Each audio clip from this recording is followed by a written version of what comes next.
can actually stay on the stage. Uh, Another warm welcome or round of applause for Derek.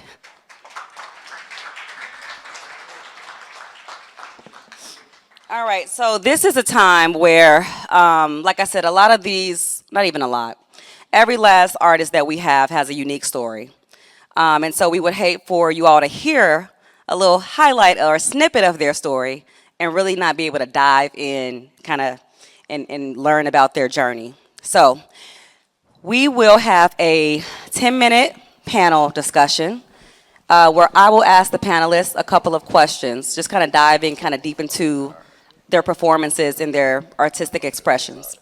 And then we'll leave it open for folks who can go into the conference app and leave questions. Okay, please, we're encouraging folks to go into the conference app and leave questions. We want to be able to do this to create equity around how we ask questions because we have a virtual audience as well. Okay, so we're encouraging virtual attendees and in-person attendees to go ahead and plug your questions for the panelists that you will have into the conference app. All right. Well, I want to go ahead and get us started. I want to go ahead and bring our first artistic expression artist to the stage, Anthony Spalding. Y'all can come this way. All right. And a round of applause for our second artistic expression artist, PBG Chemo. And certainly last but not least, Derek Lloyd.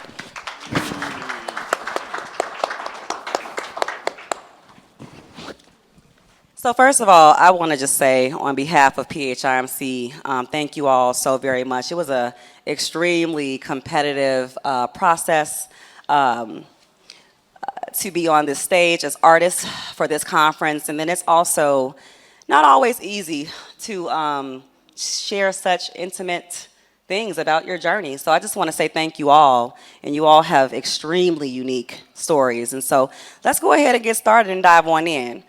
This question is for anyone on the panel who would like to respond. Okay, it could be for all three as well. But healing is a journey. Do you feel as though you've been able to creatively express yourself, or I'm sorry, healing is a journey. Do you think that being able to creatively express yourself helps you in the healing journey post-incarceration? Specifically for me, yes, absolutely. My artistry is about plays and performance, as far as poetry, rap, song, all that. So, but the message. So it's setting up to where when guys come home, they have an opportunity to get their license. You only got one scene of my play, but it's setting up to where it's actually guys that are able to get their license. Whereas when I first came home, they put me through everything and tried to keep me from getting my barber license. So it's healed me in that, in the fact that I'm able to provide for myself and help some people in my family and the community also. So, yeah. Thank you. Anyone else want to expound on that question? Well, I'm not formally incarcerated, but storytelling is a way of making a message out of your mess. And it really helps you. It's a therapeutic process. My notion is that the goal is to try to help people overcome trauma. In my life, I've experienced a lot of trauma, and with that, I've been able to identify steps to overcome, steps to achieve, and try to, find what that greatness is for me. And one of the things that helped me was that storytelling piece. I just feel like my music is really just like things that save me. So, I guess healing could be a way of being saved. So, and I did 4 years in the federal penitentiary. And I've been home for 7 months, so I feel like every time I come home, it's always an opportunity for some music to shake me back into reality. Like you don't got to do what you used to doing, So. Well, welcome home. Thank you.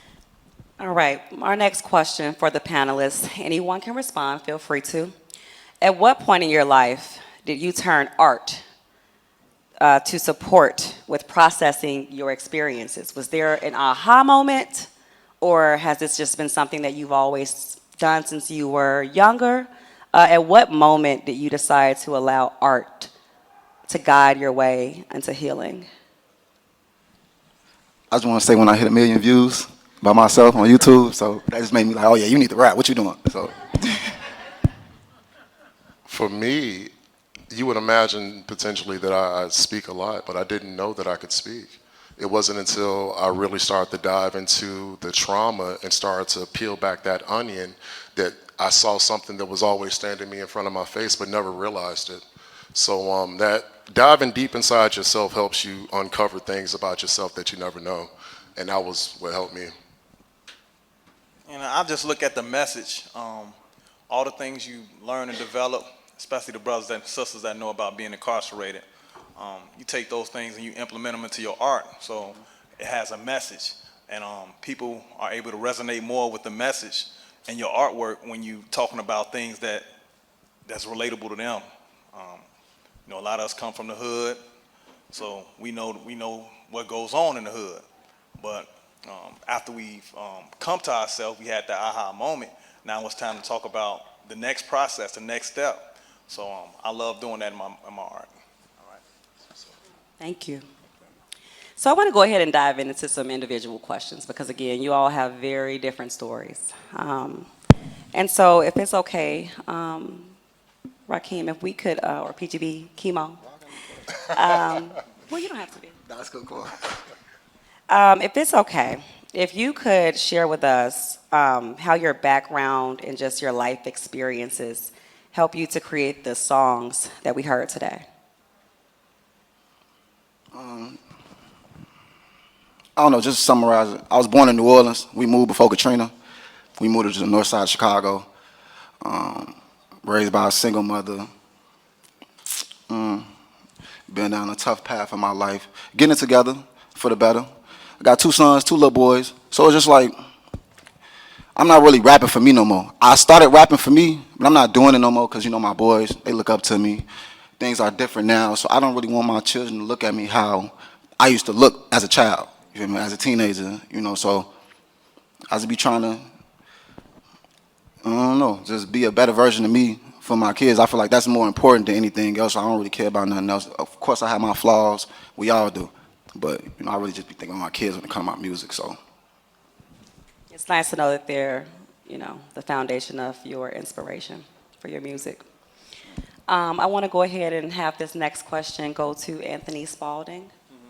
Anthony, you mentioned during your excerpt of your play that you had been given natural life. You were sentenced natural life without the possibility of parole. Can you share, if at all, and how art played a role in your healing journey while you were incarcerated, not knowing that you'd ever be out, and then post incarceration as well, if you can expound on that? Absolutely. I was sentenced to natural life as a juvenile. People that know about the Miller decision, it was a blessing for sure. And I deserved the time when I was convicted of it because I was guilty of the crimes I committed. So out there in the streets, wild and gang banging, all that stuff. And I'm glad people see me and they don't get the same energy from me today through my spiritual transformation. But the difference between that, doing that artwork in the street and coming home is that I had Dr. Burroughs. Anybody know Dr. Burroughs is the founder of the Sabo Museum. She ran a creative writing class in there. And she would have us get up and do poetry and whatever art form we would do. So getting up there every week, every Tuesday she would come and she would just tell me, you got something, you ever get a chance to get out, I want you to do this, that, and the third. So I made a promise to her, I made a promise to my mom, rest in peace, and all of my family members that if I ever got a chance, an opportunity, that I was gonna come home and I was gonna chase it like, I wasn't gonna accept no for an answer. And that's what I've been doing, man. I've had some amazing opportunities performing around the city for the last almost 3 years since I've been home. And I'm just blessed, so I'm just gonna keep grinding. Amen. Book with me. Plug. Okay, well, thank you for that. And Derek, you kind of hinted on this question that I'm going to ask, but I would wonder if you could possibly expound a little bit more on it. You talk about just being a family member of someone who's just as impacted, and how, the act that was committed by your family member really just had an impact on you and your family. You spoke a little bit about being able to find your voice through it all. Can you share a little bit more about that, right? Like when that happened, what space were you in? How long did it take you to be able to find your voice through storytelling? And has that kind of led any advocacy work for you? Yeah, that's a really great question. But for me, it was a very long journey, to be honest with you. It was a journey that I had to come to a point in my life to understand and accept that I live in an imperfect world that demands perfection, and that I can forgive myself through all of the failures that I have. With that, I mean, you're talking about well into mid 20s. I always say, you know, you spend your 30s fixing things you broke in your 20s, and that's kind of what I did. But through that process, I had a praying mom, and you know, I had a community. I had, you know, just wearing different aspects of support that might have had some pros and cons, to be honest with you. But I was able to identify what I wanted in my life, and kind of had a crazy thought that I might be able to achieve it. And with that, I, you know, worked and got my degree and started working in healthcare and managed myself up to, you know, working at some of the more prestigious places in healthcare, working overseas, internationally at Doha, Qatar, the International Hospital. So, you know, I really want to help people to get to that point where they can achieve their dreams coming from some hardships and situations like I came from in the past. So it's a process, but anything is hard by the yard, but it's a cinch inch by inch. So I took it inch by inch and was able to kind of be proud of who I made myself to be. Thank you. This next question is for PGB Chemo, but I do want to open it up because really the foundation of this next question is about transformation, right? And that's one of the reasons why we're here. You know, no one has to be who they were even yesterday. And transformation is a real thing, and it certainly happens within the reentry space and with folks who are just as impacted. So my next question for PGB Chemo is, the name of your album is Reinvented Rockstar. Can you share how you came up with that title? That's my first question. And what does Reinvented Rockstar mean? I came up with it because, I mean, all my people, my fans, they all call me a rock star. So I be kind of cling on to the rock star look, the different type of look. You know, everybody look the same in Chicago that's doing this. So I'm trying to switch it up, and I understand the music business. I know I'm not young no more, so I can't really rap about what I used to rap about when I was young and think it's gonna do something. So it's time to step out my element. You know, listen to Samira Manson. You know, stuff like that. You know. So that's why. Thank you. And then I just want to go ahead and keep moving forward with, you know, this is our last question that I'm going to ask the panelists. But just as far as like transformation, right? What would you say was your transformation moment and how you were able to use, you know, art? I'm gonna say that I've had a crazy life, like for real. And I'm gonna say my transformation moment was last year. I'm gonna say one of my transformation moments. We're gonna put tears to this. So one of my transformation moments was last year when I found out that I had a 22-year-old son I never knew existed. And so like I went from one child to two quicker than you could say Ancestry.com, but it wasn't Ancestry.com. It was a divine story that I'll tell you one day. Book me, and I'll tell you about that story. But that was a moment where it's just a crazy story of life that shows the beauty of life, the beauty of being here, the beauty of nature, and I just thoroughly enjoyed that, and it's been a beautiful transition process of being able to find my voice, which y'all are hearing right now. Thank you. All right, so that will go ahead and conclude my questions that I have for you all. And again, this was really lovely. I do want to see if we have any questions from anyone in the conference app that folks would like to share. Definitely, we have a few. The first question we had is from Nicole Baldwin. What motivated you to share your story with others? Well, for me, I think it's imperative that I put my story out there so other people can learn from it and so they don't follow the same mistakes that I made. Like I said, I was a young, wild 16-year-old, and if I can do anything to keep kids from ending up with life in prison, I'm going to do it.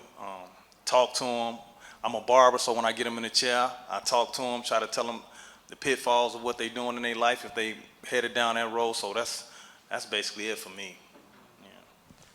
I kind of feel like I'm like a public figure in Chicago, like on the music scene, you know. So I feel like a lot of people look up to me, like young, my age, it don't matter. So I feel like this is something that people where I come from could look at it and be more lenient to doing stuff like this. You know, they don't be trying to step out their element. So I be trying to show people you can just step out your element. You ain't got to, you know.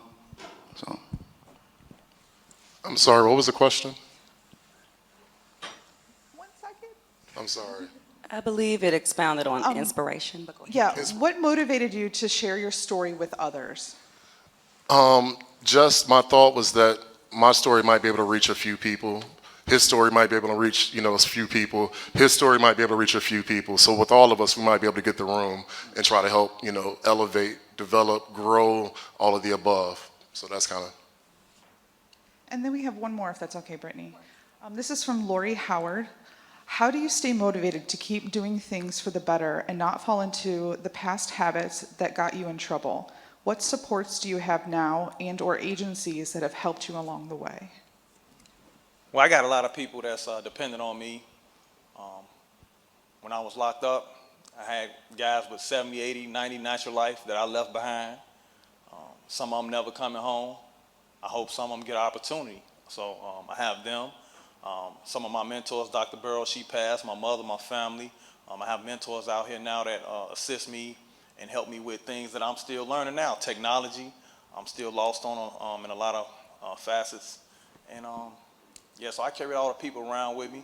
I made a promise to God that I wouldn't be back out there in the streets gang banging and shooting and all that stuff no more. So and with this second chance in life, I'm just going to live it to the fullest, be positive, productive, and shine a light and show that there's some people in there that if you give them an opportunity, they're going to come out here and do what I'm doing or even better. So, yeah.